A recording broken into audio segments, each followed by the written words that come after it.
सुबह की पहली हल्की रोशनी थाने के सामने बने पत्थर की दीवारों पर पड़ी तो उस पर छटे छटे धुंधले साए बन गए। सड़कों पर अभी अचानक हलचल नहीं थी, बस कुछ रिक्शे, एक दो दुकानदार और हवा में उस शहर की थकी सी गंध।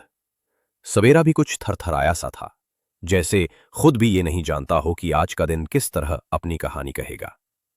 संजना राठौर ने अपने छोटे से कमरे की खिड़की से बाहर देखा। वही वही दिनचर्या, वही वही लोग, पर इसमें आज कुछ अलग था। 4 साल की मेहनत और कुछ ऐसे फैसलों के कारण वो अपने जिले की एक सम्मानित अधिकारी बनकर आई थी, अब अचानक ट्रांसफर कर दी गई थी। ट्रांसफर, ऐसा शब्द जो अफसरों की दुनिया में किसी के लिए नए अवसर, किसी के लिए अनचाही बंदिश और किसी के लिए सामाजिक मौत भी बन जाता है। संजना ने अपनी एक एक चीज बांधी, सादा कपड़े पहने, वही सादा शर्ट, वही सूती साड़ी जो उसे पहचान देती थी, और निकल पड़ी। दिल में हल्का काटा था, पर कदम स्थिर थे। उसे पता था, एक आदर्श का साथ देते हुए जाना आसान नहीं होता, पर जो सही होता है वो करने लायक होता है। अजनबी रास्ते पर संजना ने सोचा था कि वो अपनी विदाई सादगी से करेगी। कोई शोर शराबा नहीं, सिर्फ कुछ सहकर्मी और उस जिले की यादें। उसने घर से निकलकर वही किया जो आम लोग करते हैं, साधारण बस पकड़ी, पर किस्मत को कुछ और ही मंजूर था। रास्ते में सामने से एक ऑटो आ गया। ड्राइवर की नजरें तेज थीं, मुस्कान में नमी। संजना ने वही ऑटो रोका और बैठ गई। उसने नहीं चाहा था कि बड़ा परेड जैसा कुछ हो, बस सड़क के किनारे आम लोगों के बीच जाना चाहती थी। ये उसकी तरह का असहमति का छोटा त्याग भी था, अधिकारी होने के बावजूद सामान्य जीवन का एक छोटा सा हिस्सा बनाए रखना। ऑटो चल पड़ा। सड़क के किनारे लोगों की जिंदगी कटी फटी सी बह रही थी। कुछ बच्चे मच्छरदानी की तरह खेल रहे थे, एक औरत पानी भरने जा रही थी, और आगे पुलिस का चेक पोस्ट था। आम दिन की तरह दिखने वाली ये जगह इस जिले की पोल खोलने वाली थी। चेकपोस्ट की सिहरन। चेकपोस्ट पर हर गाड़ी रोक रोक कर देखी जा रही थी, पर यह देखने का तरीका सही नहीं था। यहां तंत्र वैधानिक का प्रतीक नहीं, शोषण का मंच बन चुका था। हर गाड़ी से कुछ न कुछ पैसा लिया जा रहा था। लोग थाने वालों की हंसी ठिठोली में अपने दस्तावेज और इज्जत गंवा रहे थे। संजना की निगाहें इन पलों पर टिक गई। एक बूढ़े दंपति की झिझकी, एक नौजवान का शर्मिंदा चेहरा, बच्चों की अनमनी जिज्ञासा, सब कुछ उसे विचलित कर गया। ऑटो वाला रुका और धीरे से बोला, मैम जी, कुछ कहना है क्या? संजना ने सादा सा उत्तर दिया, नहीं, बस यही रुक जाइए। लेकिन तभी एक पुलिस वाले की आवाज आई, तेज और आदेशात्मक, पैसा दो। उसका स्वर ऐसे था जैसे ये कोई नियम हो, कोई धर्म। ऑटो वाला घबरा गया। उसने कहा कि उसके पास उतने पैसे नहीं हैं। फिर भी पुलिस वालों ने उसकी जेब में हाथ डाला, मुद्रा की तरह। यह दृश्य देखकर संजना का चेहरा कठोर हो गया। भीतर एक गहरी आवाज उठी, न्याय की, जो उसने अपने पूरे जीवन में सबसे ऊपर रखा था। पहली टकराहट हवा ठहरी सी रह गई। संजना ने ऑटो से उतरकर सीधे उस पुलिस वाले के पास पहुंचकर पूछा, यह क्या हो रहा है? उसके शब्दों में कोई कटुता नहीं थी, पर आवाज में प्रश्न का वजन था। पुलिस वाले ने उसे घूर कर देखा और बोला, मैडम, नियम है। वो पल मानो स्थिर हो गया। लोगों की निगाहें उन दोनों पर टिक गईं। फिर पीछे से एक और पुलिस वाला आया और बोला, मैडम, ज्यादा ना बोलिए, पैसे दीजिए। संजना ने कहा, यह गलत है। आप आदर्शों के लिए बने हैं, लोगों का शोषण आपको मंजूर नहीं। उस शब्द ने हवा में एक चिंगारी जलाई। पुलिस वाले ने गंभीर चेहरा बनाकर कहा, हम कौन है बताओ? और फिर हंसी उछलाकर कहा, पैसा दो। उसके स्वर में अपमान की ऐसी लकीर थी कि उसमें इंसानियत का नामो निशान भी नहीं बचा था। संजना के भीतर कुछ टूटने सा हुआ। नहीं, वो टूटना नहीं चाहती थी, वो अपने कर्तव्यों की आवाज थी जो बोल रही थी। अपमान और प्रत्युत्तर। वहां कुछ लोग खामोशी से उस तमाशा को देख रहे थे। किसी के पास ताकत नहीं थी, किसी के पास पहचान नहीं, और कुछ लोग भय के कारण चुप थे। पुलिस वाले ने संजना को धक्का देकर ऑटो से बाहर खींचा। भीड़ में एक अजीब सा सन्नाटा छा गया। संजना के गाल लाल हो रहे थे, पर यह केवल शारीरिक नहीं था, यह वह जलन थी जो उसने अपने हिस्से की इज्जत के लिए महसूस की। संजना ने ठहरी हुई आवाज में कहा, मैं यहां काम करने आई थी ताकि यह सब रुके। जो गलत है उसे मैं देख नहीं सकती। उसके शब्दों में दर्द और मजबूती दोनों थे। पुलिस वाला बोला, तुम्हें पता नहीं तुम किससे बात कर रही हो। यह वाक्य उसके भीतर की नब्ज पर आघात कर गया, क्योंकि वह जानती थी कि शक्ति केवल वर्दी में नहीं, उसे बचाने वाले सिस्टम में होती है। यादों की तहें।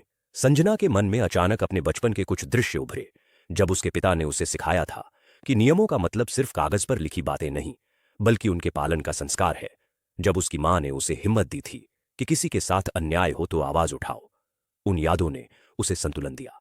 उसने गहरी सांस ली और फिर बोली, आप यह कर रहे हैं क्योंकि यह अंकुश के आगे है, पर मैंने कभी नहीं सीखा कि सच्चाई का दमन सहा जाए। उसकी बातों में अब समझदारी थी, कोशिश और मानवीय गरिमा की पुकार। भीड़ में से कुछ लोगों की आंखों में उम्मीद की झिलमिल दिखी। उनके अंदर भी एक समय था जब वे डर कर चुप रहते थे, पर आज किसी नए सवेरे ने उन्हें हिलाया था। यह वही पल था जब समाज की नींव हिलती है, जब कोई अकेला नहीं आवाज उठाता है और आसपास के लोग भी अपनी जुबान खोलते हैं। बदलाव की प्रहार, उस दिन का संघर्ष केवल दो व्यक्तियों के बीच नहीं रहा, यह एक प्रणाली और इंसानियत के बीच संघर्ष था।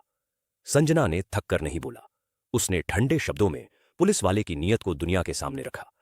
उसकी बातों का असर धीरे धीरे फैलने लगा। कुछ स्थानीय लोग, दुकानदार, रिक्शावाला और पास की मंझोली उम्र की औरतें आखिरकार आगे बढ़ीं और सत्य की ओर मुंह किया। उन्होंने उन पर हो रहे एक्सटॉर्शन के किस्से बताए। कितने सालों से यह चलता आ रहा था, कितनी बार किसी की आवाज दबा दी गई थी। पुलिस वालों की हट और भी बढ़ी। वे अपने मालिकों की मद में अधिक कठोर हो गए, पर जनता की हिम्मत ने उन्हें हिला दिया। यह वह मुठभेड़ थी जहां शब्दों ने हथियार पकड़ लिए थे और सच की ताकत ने बुज़दिल न रहने का संदेश दिया। अफसरों की सुनवाई, यह वाकया केवल भीड़ और थाने के कुछ सिपाहियों तक सीमित नहीं रहा। संजना ने अपने उच्चाधिकारियों को सारा हाल बताने का निर्णय लिया। उसने तथ्यों के साथ पत्र लिखा और उस पर साक्ष्य जमा किए, कुछ लोगों के बयान, कुछ तस्वीरें और नागरिकों के नाम। उसने अपने नए जिले के उपायुक्त को भी जानकारी दी और कहा कि ऐसे अनाचार को किसी भी कीमत पर बर्दाश्त नहीं किया जा सकता। जब उच्चाधिकारियों ने मामले की तहकीकात की तो सच्चाई धीरे धीरे सामने आने लगी।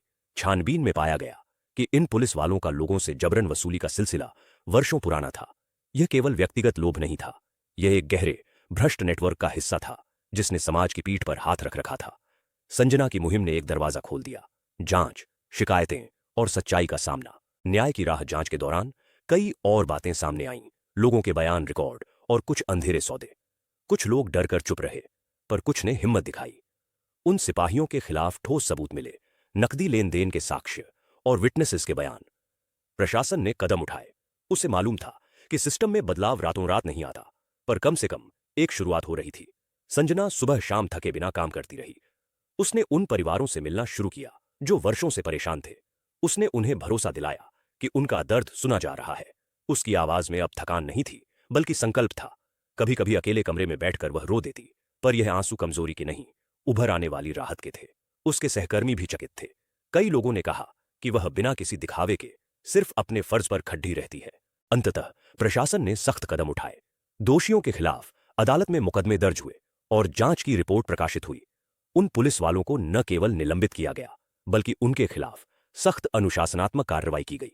कुछ को नौकरी से ही निकाल दिया गया। उनको उनकी वर्दी और पद की गरिमा के नाम पर रखी गई शक्ति की याद आई। पर जब सच्चाई सामने आई तो कोई भी भेड़िया अपने शिकंजे में बच नहीं सका। गांव शहर की जनता ने संजना के कदमों को सलाम किया।